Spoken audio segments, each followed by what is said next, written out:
French President Emmanuel Macron comes to Washington for meetings with US President Donald Trump. On the agenda, Syria, trade and the Iran nuclear deal. Hello, I'm Anand Naidu and this is The Heat.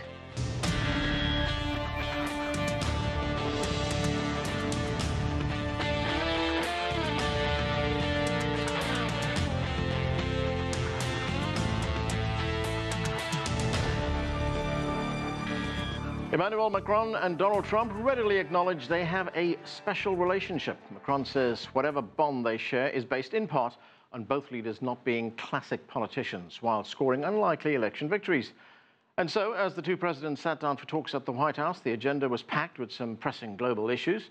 For more, we turn now to CGTN's White House correspondent Nathan King. And Nathan, lots of pomp and ceremony surrounding the state visit, the first state visit of the Trump administration. But behind closed doors, these two leaders had much to talk about, not the least of which was Mr. Trump's threat to withdraw from the Iran nuclear deal. Was he persuaded otherwise?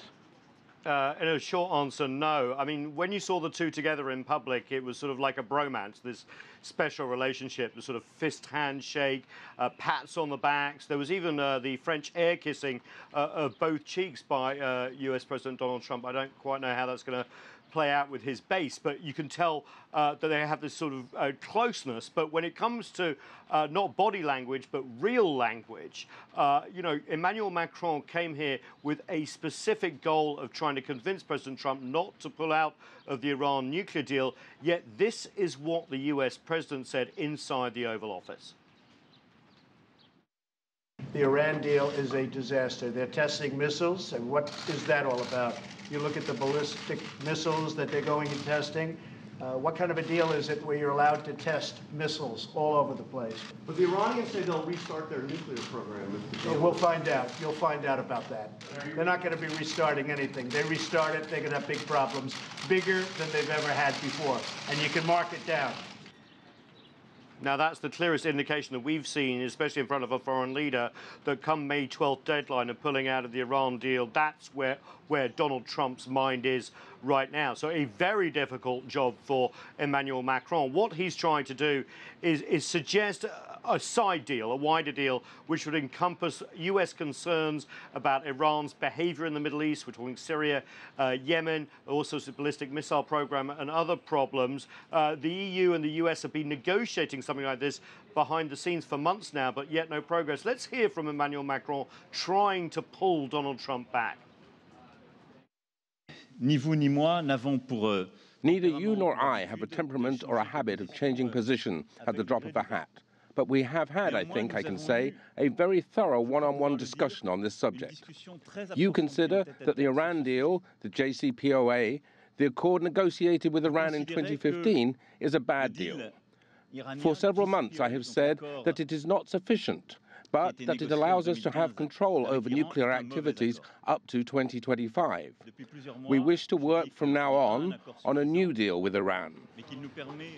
The question is, where will that new deal come from? Will it be before May 12th? Unlikely. Will it be after? Will Donald Trump buy that?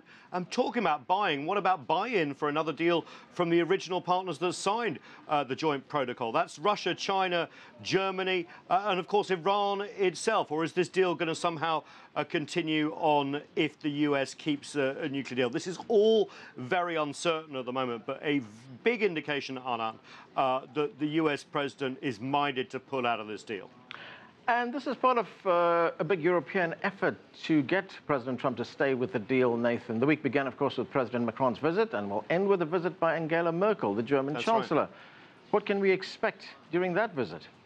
Well, obviously, Angela Merkel will be expressing the same message when it comes to Iran. You know, I feel it's a bit like good cop, bad cop this week. We have this state visit, this sort of bromance, if you like, at least in front of the cameras between Macron and Trump. We know that Donald Trump's relationship with Angela Merkel is much more frosty. But essentially, they're going to have the same message. And of course, it's not just Iran.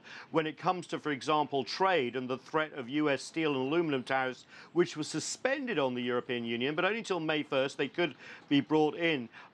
They are going to be united in saying, look, you have to lift these permanently, and there's going to be no negotiation until you do. As you know, the Europeans have joined with China at a World Trade Organization complaint against the US when it comes to those steel and aluminum tariffs. There is much more as well, Syria and beyond as well. So, you know, it may look like there's a lot of warmth tonight, the state dinner getting on behind me in a bit. They're all arriving now. But at the end of the week, we could see European-Washington relations very frosty indeed.